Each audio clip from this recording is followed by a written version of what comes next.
today to have been invited to moderate this amazing panel and be part of this fantastic summit. So I want to thank Housing Works Austin. I want to thank Nora for reaching out and giving me this opportunity. Just to talk a little bit about my role and kind of get this panel going. As Chief Resilience Officer, my entire job at the City of El Paso is to identify our community's vulnerabilities and try to seek collaborative partner-based solutions to take this community forward and improve quality of life for our people. I'm a native El Pasoan, so my work is not just something that I'm passionate about professionally. I'm extremely passionate about the community of El Paso. And just to give you a little bit of context, we are the largest binational metroplex in the Western Hemisphere. We're the largest binational bilingual workforce in the world. We sit on the hip of the U.S.-Mexico border. Our sister city of Ciudad Juarez is as much a part of our community as is my neighbor across the street. And so that's the perspective that I'm coming to this table from, and just so excited to welcome our partners or our guests today. But I also just want to start this conversation by talking a little bit about where we've been and kind of acknowledging the stress, the trauma, the challenge to our own resilience that we've all been through. No matter where you live, no matter where you come from, what we have been through, particularly in the last year. And a lot of the challenges that those of us in the audience, those of us here on this panel deal with, were not created by the COVID-19 crisis, right? These are not new challenges to a lot of us. We've been in the trenches dealing with this for many, many years. But what COVID-19 did in March of 2020 is really bring these issues to the surface and exacerbate them in such a way that they could no longer be ignored. And we really saw folks lean in through the emergency. And so we went into that emergency response mode. We've talked about relief for a long time. Now, even though I can't actually call it a post-COVID world because I don't even know what that means, nor can I think any of us define that, I'm interested in talking with this group and sharing with the audience, what does our future look like? How do we remain resilient? And what does that really mean for us? So with that, I'm going to stop talking and I want to really hand it over to our panelists to introduce themselves. And I'm going to get started with Ms. Andrea Bell. Andrea, can you tell us a little bit about who you are, what your work? Oh my, somebody's zooming by. I don't know if y'all heard that. But Andrea, if you can tell us a little bit about your work and where you're from, and we'll get this conversation going. Great. Thanks, Nicole, and much appreciation to Housing Works for convening these spaces. It's certainly good to be with everyone in virtual community this morning.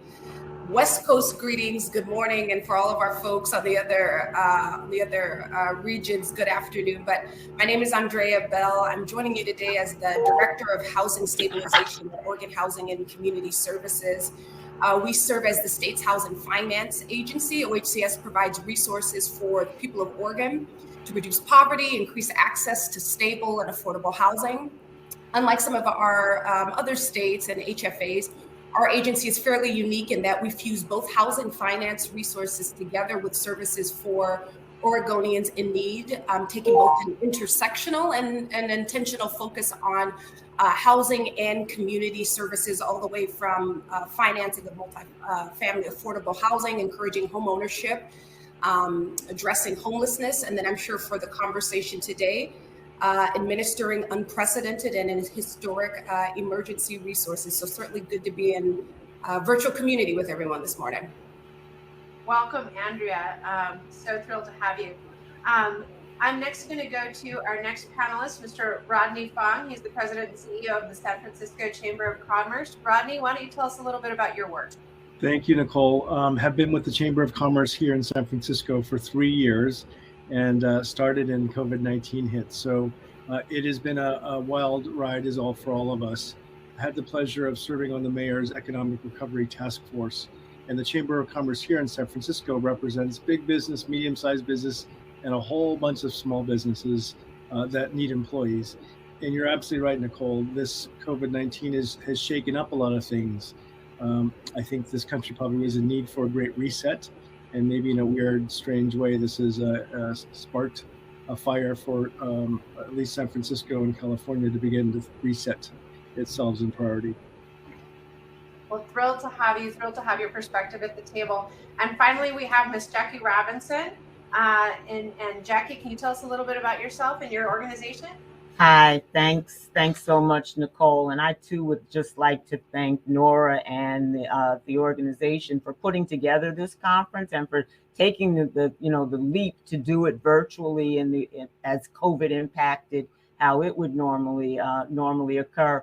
But as always, never let a good crisis go to waste, because this also gave the opportunity to create a more national forum out of this conference. And I think that's great, because we're all over the country, but we're all facing the same issues. And I think in the communities and in the people that we are really the most vulnerable people, the challenges are the same no matter where we are. So I think we can share and learn from each other, and having these national forums is wonderful. I am Chief Financial Officer with New Jersey Community Capital. New Jersey Community Capital is the largest CDFI that is focused solely on the state of New Jersey. We are a multifaceted CDFI where we do not only lending and investing, we also have a real estate development company that focuses on building and developing affordable housing for sale and maintaining a rental portfolio. With that, we have ancillary programs that really support both of those major activities. And I think the one that was, that caught the eye of the organizers of this conference was our Restart program, where we really have been since 2012 trying to help people avoid foreclosure, stay in their homes through being able to modify their mortgages to right size to the value of the property, but also to get more in line with their incomes. We do that through acquiring mortgage pools from the government service agencies at a discount, so we have some flexibility in being able to modify those mortgages. We also have a home ownership line of business that really tries to find ways to offset the price of home ownership by down payment assistance programs and grants that can help with closing costs or lowering the cost of a house. And also our community strategies line of business, which really works with municipalities to optimize their access to different types of government funds that they can use to then build and build neighborhood plans, and then build out and support the disadvantaged neighborhoods in their communities. Well, I can't say it enough. I feel extraordinarily privileged to be a part of this panel and be organizing this discussion. I think that you have all sort of talked a little bit about how your organizations have moved even pre-pandemic, but during the pandemic, to ensure that owners, renters, and businesses really have the protections they need, and that we are really thinking about people first and leaning in to address those challenges. And I also just want to point out, I think it's interesting, the representation we have, I think, speaks to the kind of partnerships that are necessary. Jacki, you said it a minute ago, you work with cities. We've got a city, we've got a state, we've got the private sector, and we've got a service agency like yours, Jacki, all together on this panel. And I think that says something about what the tools we need to move forward. So with that, I want to kind of circle back around and ask each of you in turn to talk a little bit about some of the major issues that you have in fact dealt with, particularly during the pandemic, and how do you think this might impact your work going forward? Andrea, you want to get us started with that?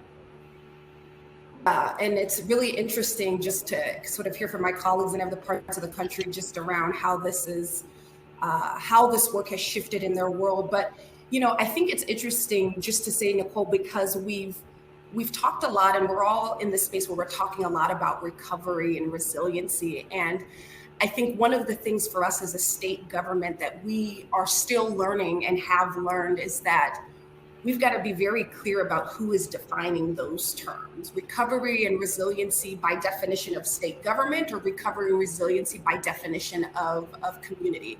And I think as we approach that work and understand those words and what they mean to the people that we serve, it's important to just start with the place of honesty. Communities have long faced systemic racism.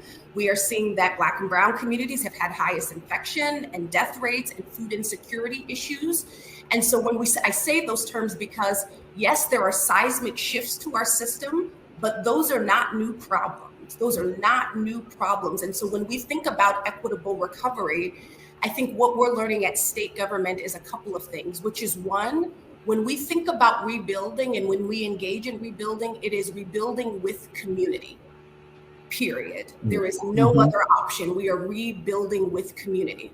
It is also important, I think, from a state government perspective, to continue to be bring truth and transparency to this crisis. So let's, I think many of our colleagues are in this boat where they're managing and administering quadruple levels of rental assistance, having to bring on 200 and 300 folks to administer just, large loads of rental assistance and wanting to do it well and wanting to make sure that we're achieving these outcomes. And I think in order to do that, to truly build with community and be part of that recovery, it is going to take a new level of humility. It is going to take a different level of engaging in that. And so I think about even just the way that we've administered rental assistance.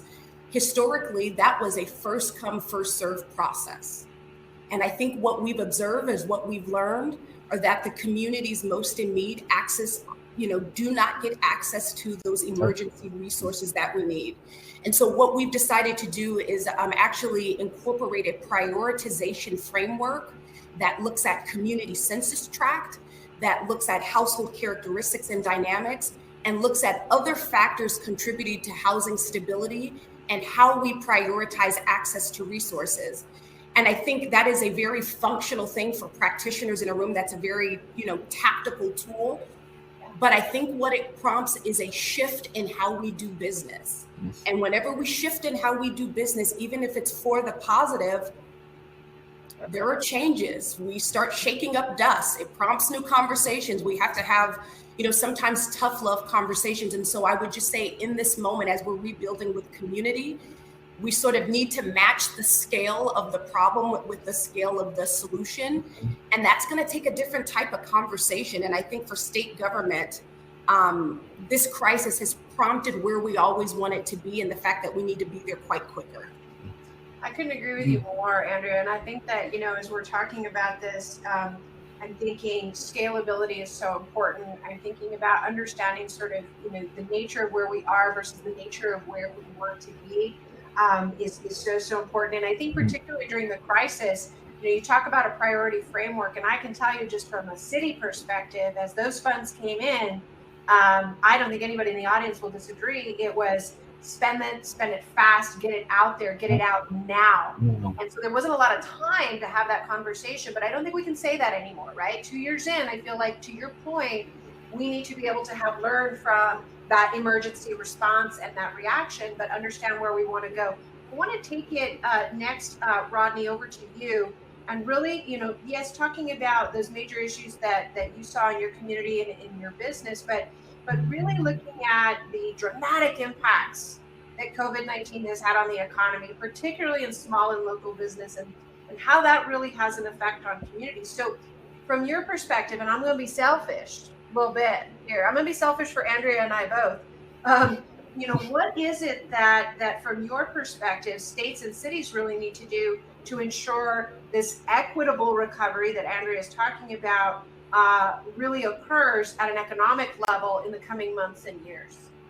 Great, thank you. Well, I agree with much of Andrea's comments. And, COVID-19 has exposed the private sector and how it's related to housing, how it's related to transit, how it's related to education, and none of those things go away and off into their own corner. They're all closely connected. We see in San Francisco, which is a really small city, it's 7 miles by 7 miles, that land use is the paramount issue for a lot of things, for transit, for housing. Frankly, there's been some redlining that's occurred in the Bay Area over the centuries, over the generations. And that really has to stop. We have to start thinking smarter, more practical about putting housing near the jobs and jobs near the housing. We have an air quality problem across this globe. A lot of it is because people are forced to live 2 hours away from their place of work. And if we can bring those things closer together and think about a 15-minute commute, a 15-minute city where there's that integration, I think we're going to start to see some of the affordable housing being dropped where the jobs are. There are some other counties in and around San Francisco that are guilty, frankly, of not building housing, but yet building office complexes, campuses, tech campuses, and not providing the housing. Those workers end up traveling by car, train, whatever, an hour away, which adds to the congestion issue. So again, all these things are so closely tied.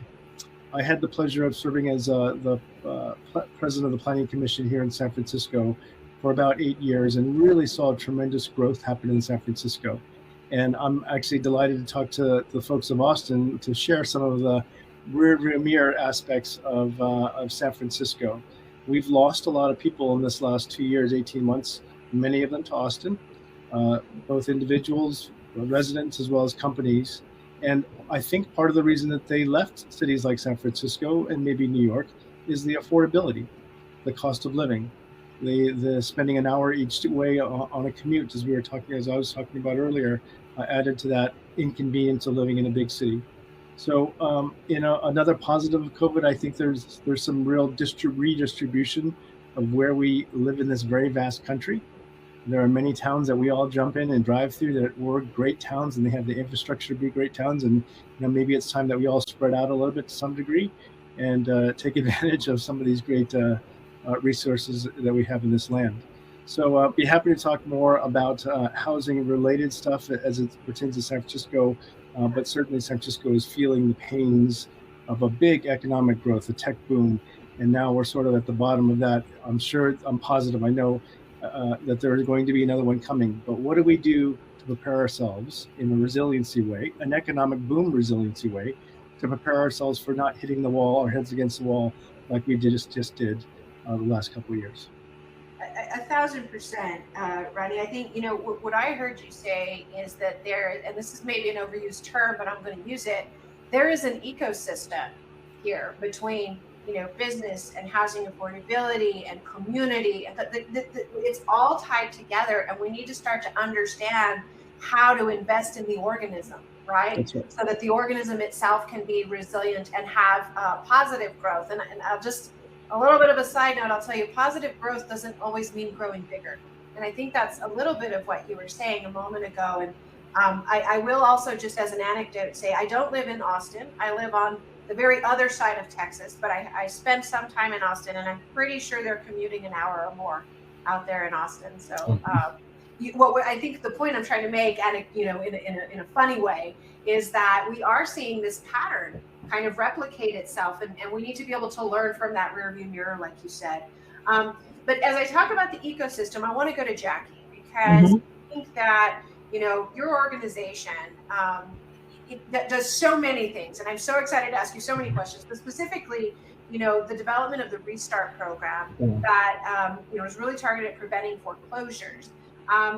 This issue has become, again, like everything else, exacerbated during the course of the pandemic. And so I'm wondering if you might share with us some lessons learned there during this time. But what steps can we take? Again, here I am looking towards the future and looking at what you all have done and what we can do. So it's interesting as a nonprofit, lending and investing institution, real estate development.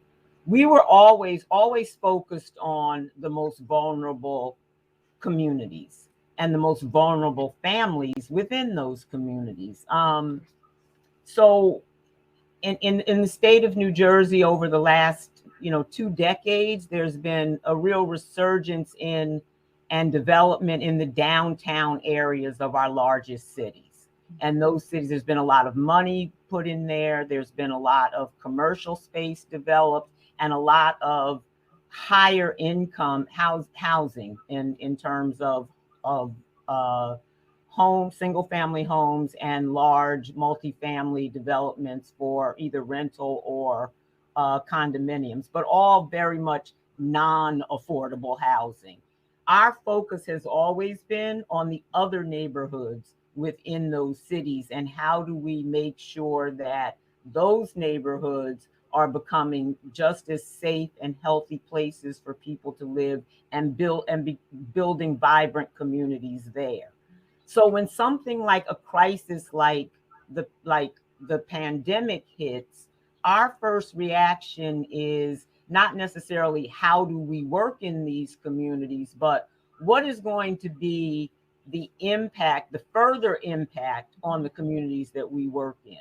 And what we saw from a housing perspective is that as people, our proximity of most of our major cities in New Jersey, the proximity to larger cities like Philadelphia and particularly New York in the north, where people were trying to leave those environments and move into New Jersey communities. Mm-hmm. So all of the spaces that were working in those fringe neighborhoods became desirable to people with a lot more income. And now even the properties that we were able to acquire and then rehabilitate and rehab, we were getting outbid, by hundreds of thousands of dollars, because people were now interested in coming into those neighborhoods to get out of the city. So it became, how do we make sure that there are still affordable places to live in the city, in these neighborhoods that we had been working in to make those neighborhoods vibrant places and desirable places to live, but still maintaining the affordability. And as at the same time, what was a major source of us acquiring properties to repurpose as affordable housing was through the Restart program, right, where we would use private capital matched with a small amount of our own capital. In some cases, we were able to attract government sources to bid on these pools of mortgages.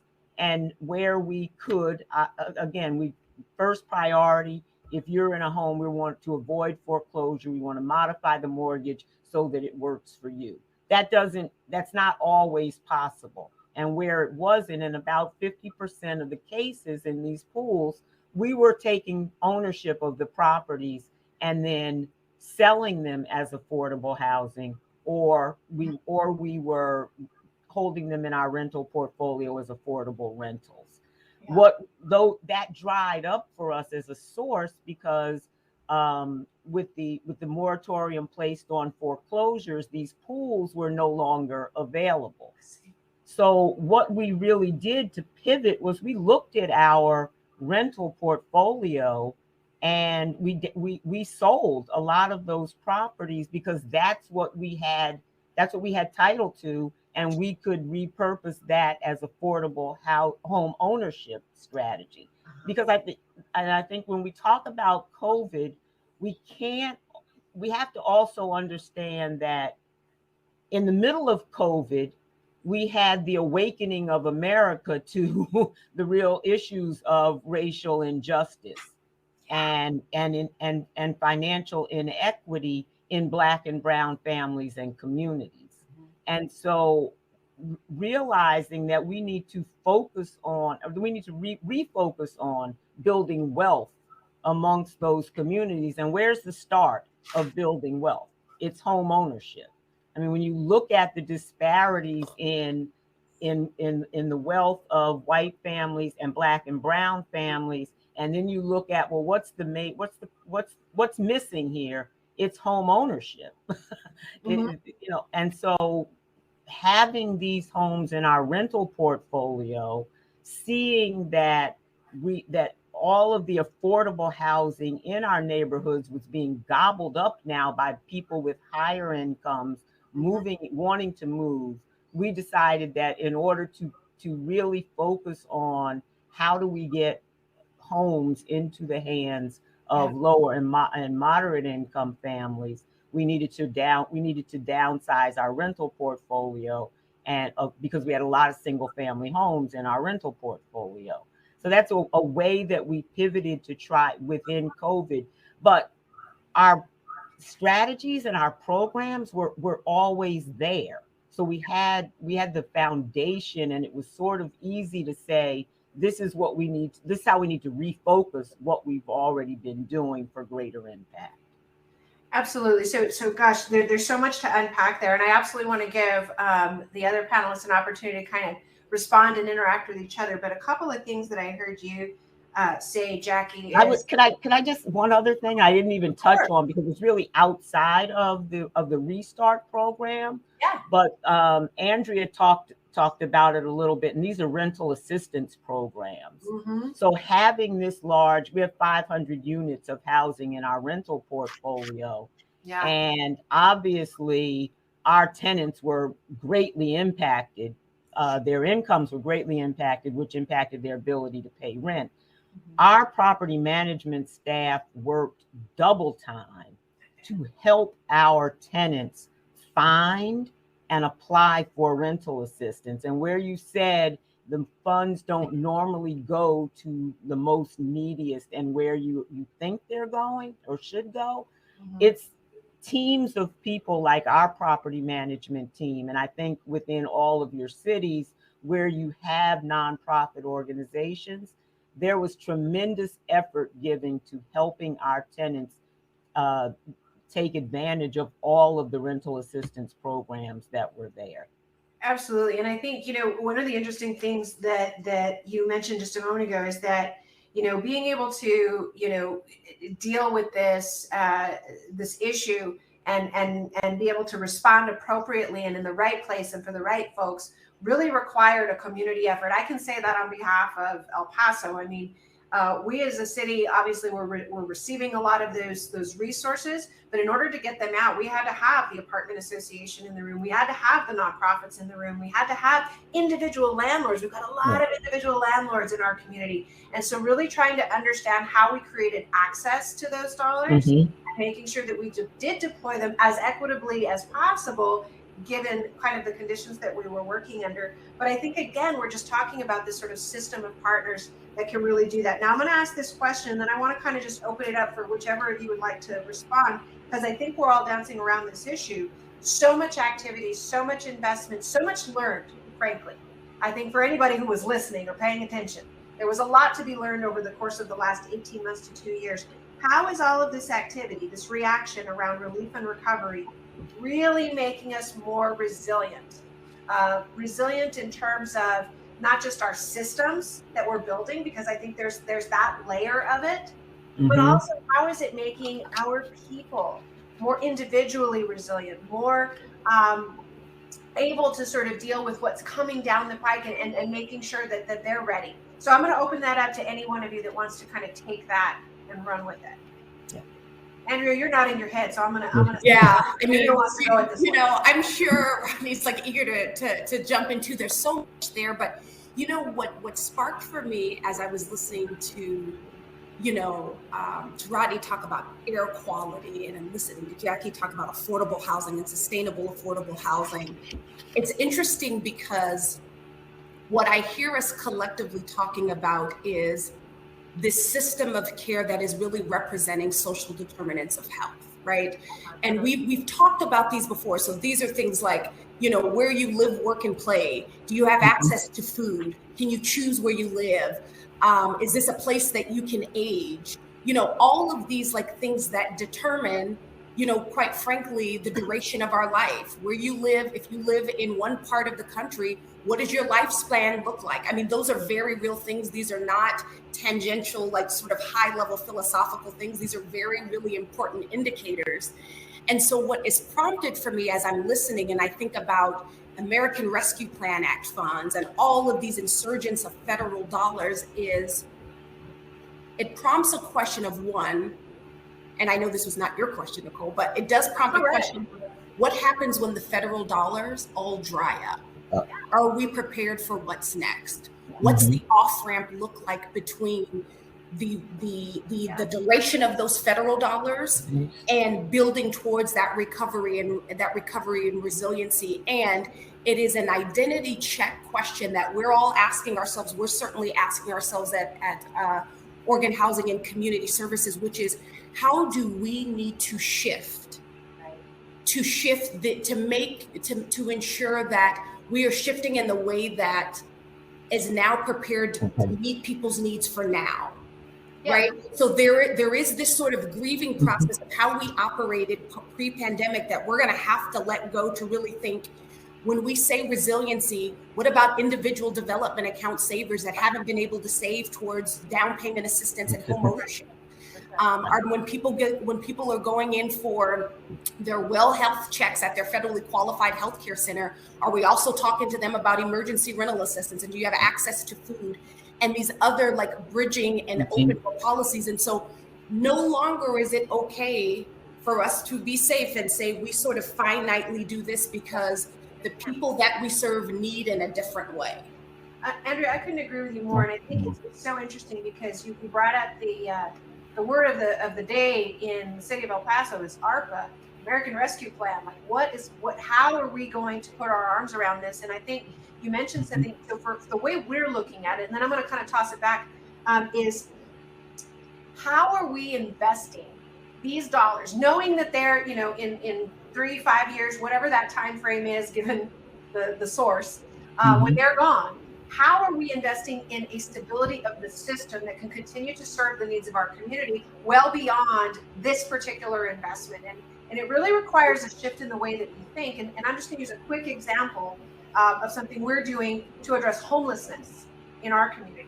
We are investing a chunk, or we are proposing to invest a chunk of those rescue plan funds, not just to continue to respond and shelter those folks that are in need of shelter right now, but we are looking at how we can invest in a kind of development that creates and establishes a supportive housing structure, an additional number of units in supportive housing, because we have those issues, that gap in our community.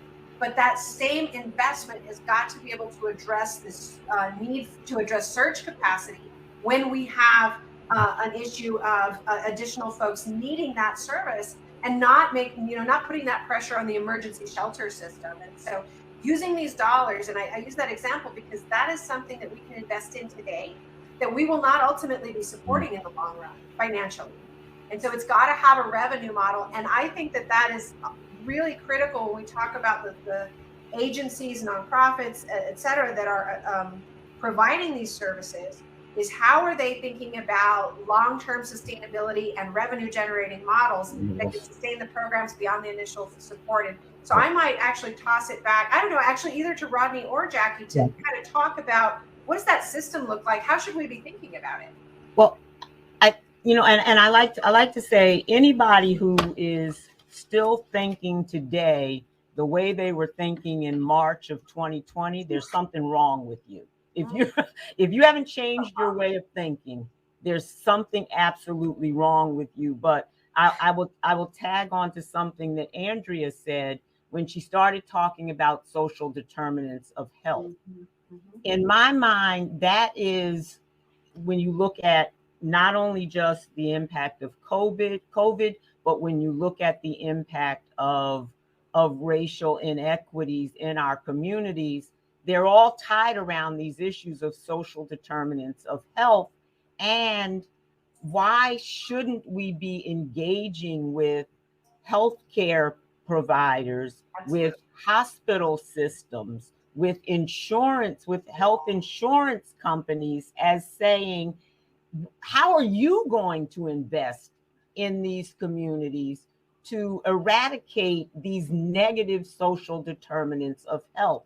Because it affects your bottom line, okay? I mean, and so why aren't you investing to rectify these conditions in these communities? And I think these are the types of things when you talk about resiliency, because yes, the American Rescue Plan dollars and the federal funds flowing into communities is going to dry up at some point. But we're still going to be left with major corporations in industries that should be investing in these communities because it's right for the community, but also because it impact they're earning off of these communities. Their bottom lines are coming from these communities. And so you need to reinvest back in. And I think that's the tactic that we have to really look at in terms of resiliency. It's easy for me to focus on that because as a conduit organization, I'm always looking for money.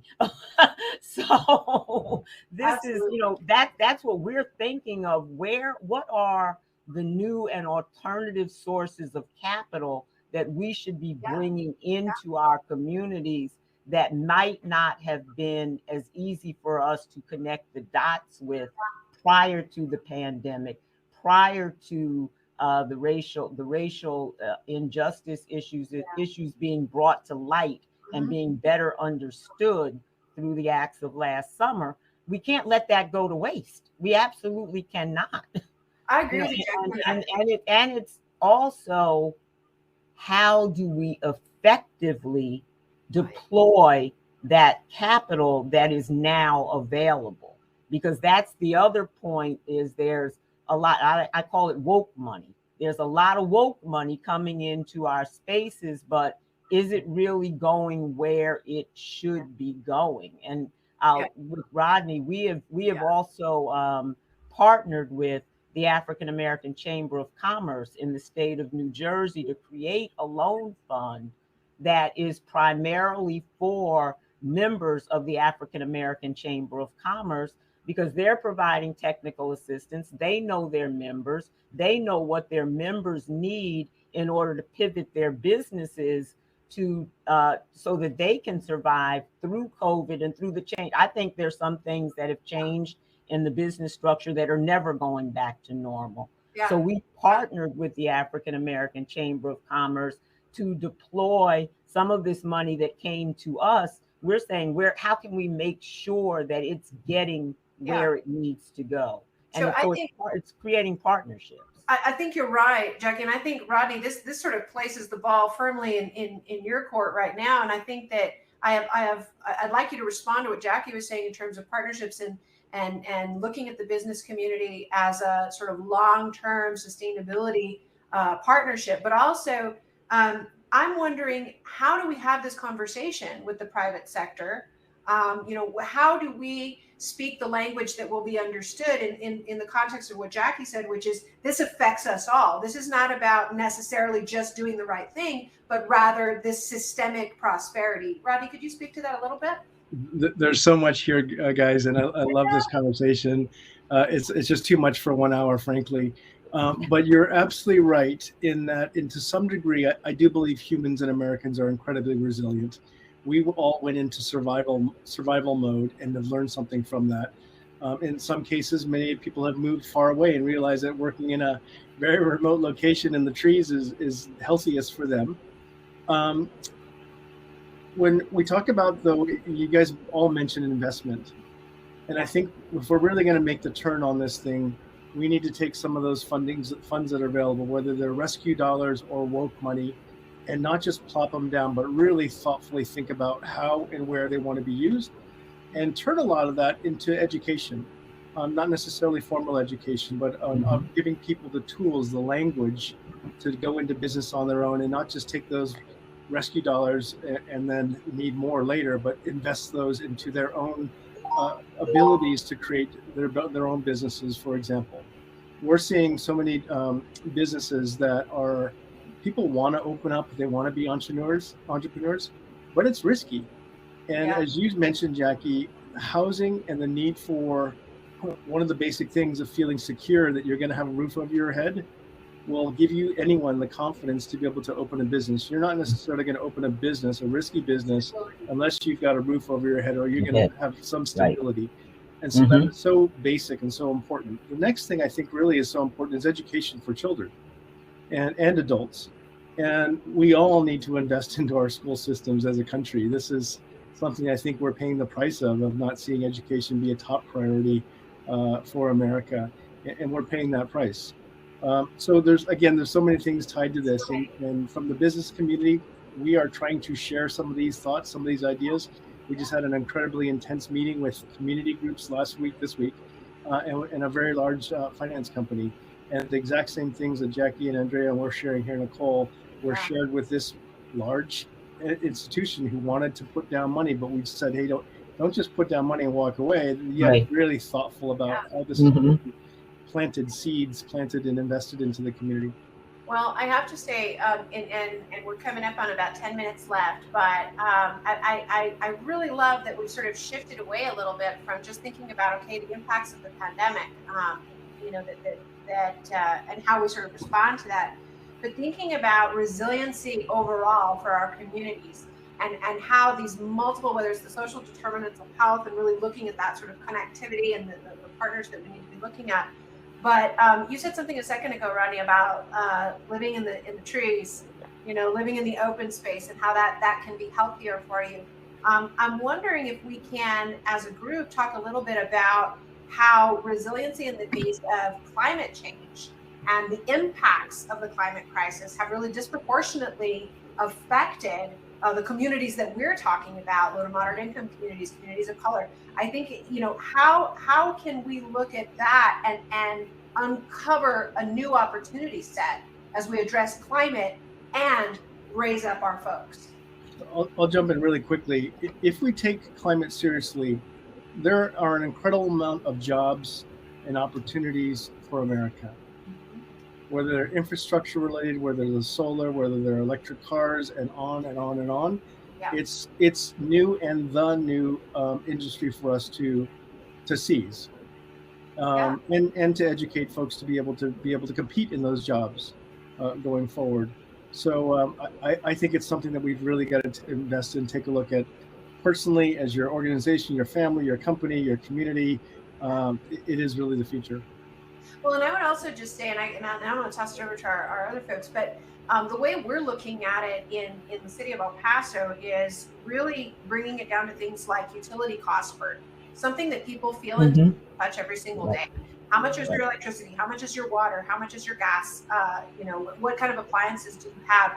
And looking at how an investment in addressing climate, which means, sort of moving away from, the use of fossil fuels, being more effective about how we use water in the desert.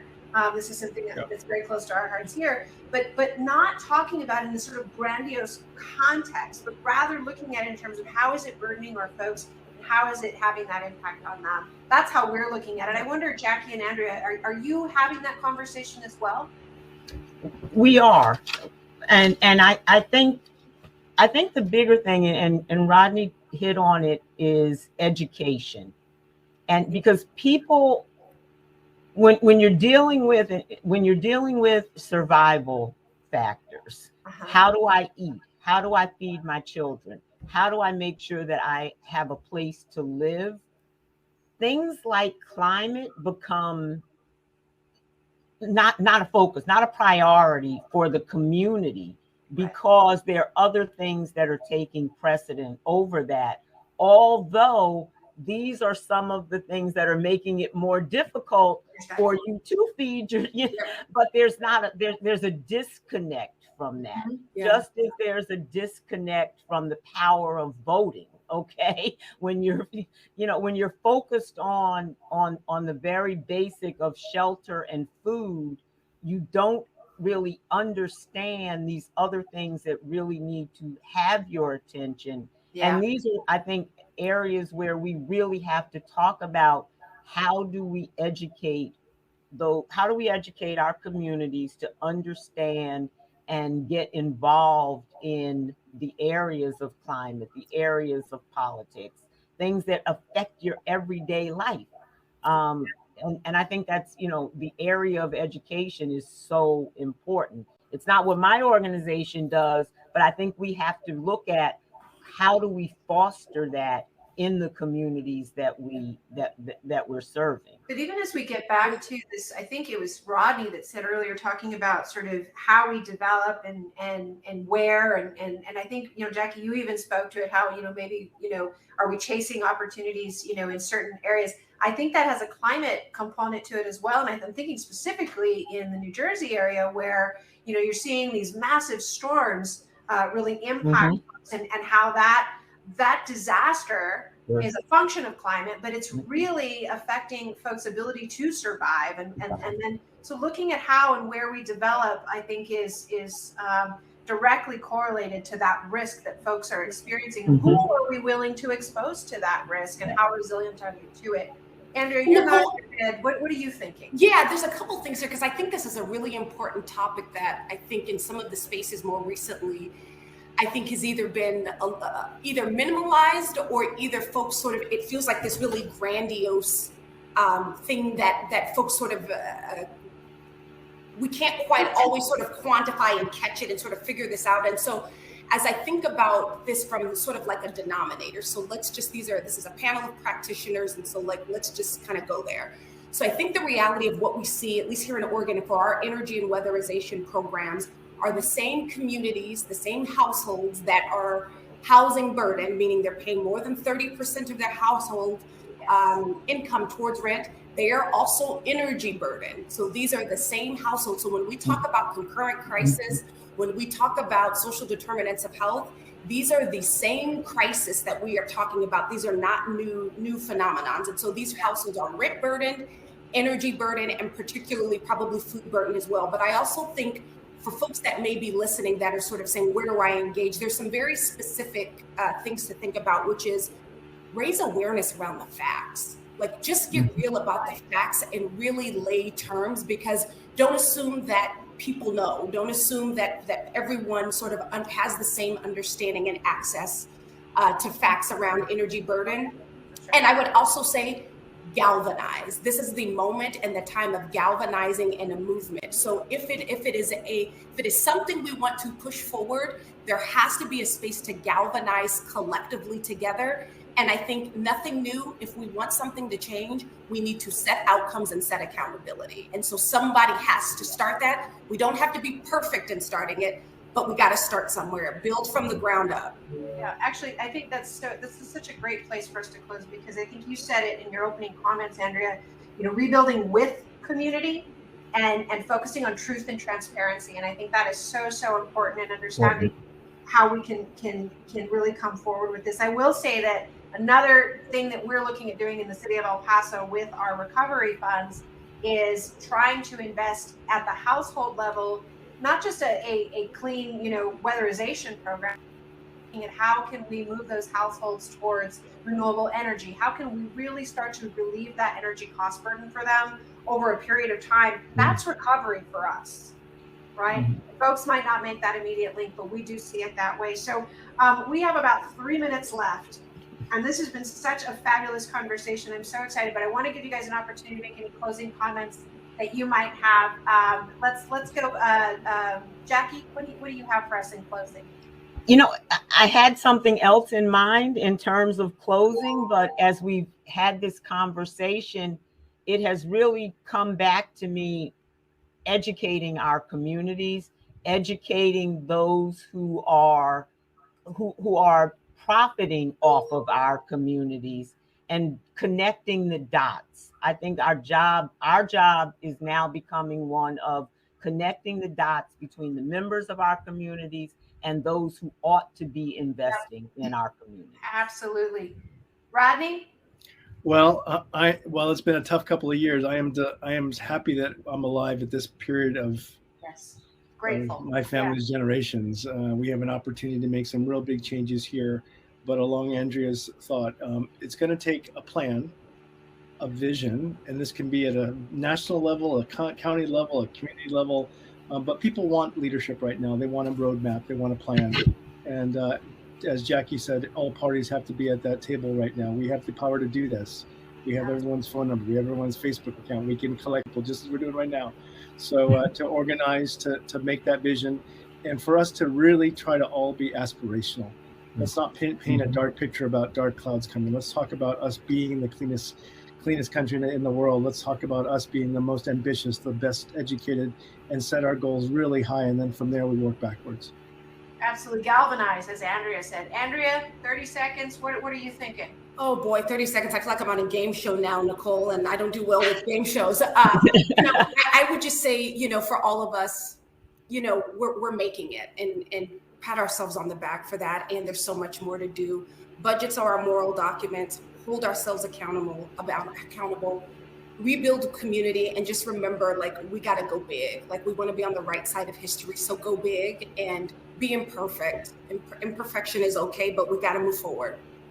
I think that's absolutely right. And so I will close us by just saying that, you know, I've been a chief resilience officer for about 7 years now, and I look at the work you all are doing. I think you all are defining resilience. I am proud to have been part of this panel, and I think that we are a representation of that galvanized effort that can, in fact, take us all forward as a community, knowing El Paso is there for San Francisco, is there for Oregon, is there for New Jersey, is there for city of Austin.